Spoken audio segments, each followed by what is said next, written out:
Sebelumnya perkenalkan, nama saya Fadli Nurjaman dengan NIM 202101012289 dari Fakultas Ekonomi dan Bisnis jurusan Manajemen. Pada kesempatan kali ini saya akan mempresentasikan keterampilan menulis untuk ujian akhir semester. Apa itu keterampilan menulis? Sebelumnya saya akan menjelaskan tentang keterampilan itu sendiri. Keterampilan diartikan sebagai kecakapan melakukan sesuatu dengan baik, cermat, tepat, dan tepat. Sedangkan menulis adalah salah satu cara manusia dalam berkomunikasi selain mendengar, membaca, dan berbicara. Pesan disampaikan dalam bentuk lambang-lambang atau simbol-simbol yang dapat dipahami orang yang membacanya, sehingga pesan tersebut dapat tersampaikan. Jadi pengertian menulis adalah kegiatan mengungkapkan ide atau gagasan penulisan dengan menggunakan simbol bahasa tulis kepada pihak lain. Selanjutnya ada tujuan menulis.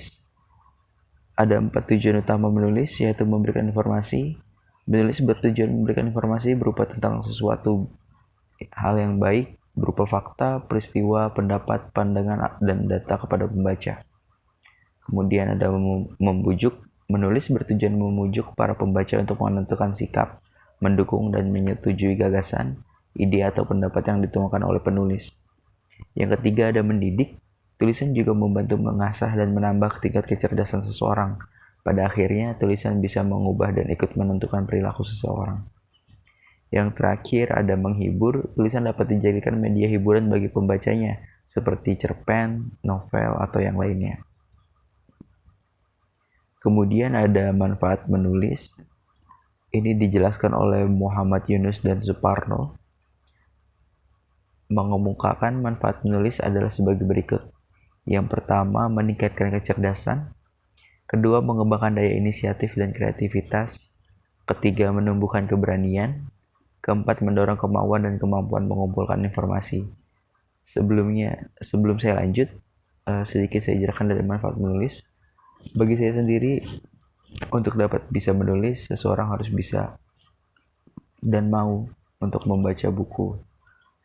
Karena dari sana kita dapat mendapatkan kosakata yang lebih banyak dan ilmu pengetahuan yang lebih banyak juga, sehingga tulisan kita akan lebih kaya. Selanjutnya ada tahap-tahap menulis.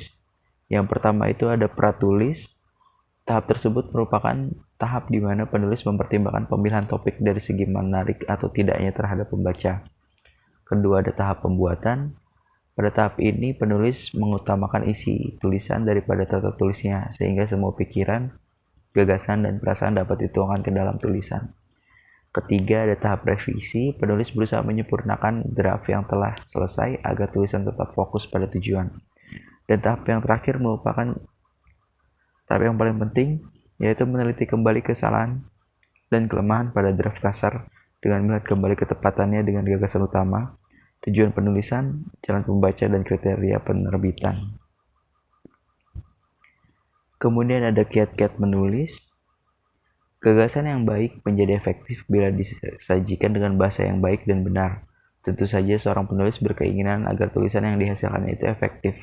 Untuk itu, penulis perlu menguasai beberapa masalah kebahasaan yang berhubungan dengan penulisan, yaitu yang pertama pilihan kata, seperti yang saya sebutkan sebelumnya, bahwa seorang penulis harus juga mau membaca buku yang banyak agar dia dapat memperkaya kosakatanya.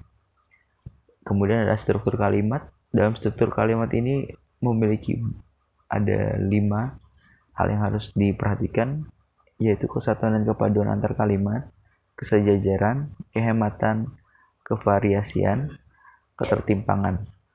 Kemudian ada penerapan ejaan yang disempurnakan. Materi selanjutnya adalah faktor-faktor penghambat keterampilan menulis. Hal ini dikemukakan oleh Tarigan. Yang pertama, sikap sebagian masyarakat terhadap bahasa Indonesia belum menggembirakan. Mereka merasa tidak punya malu bila memakai bahasa Indonesia itu secara salah.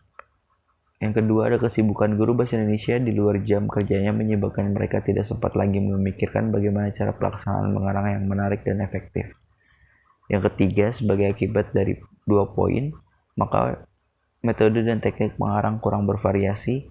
serta mungkin sekali hasil karangan siswa yang ada pun tidak sempat dikoreksi.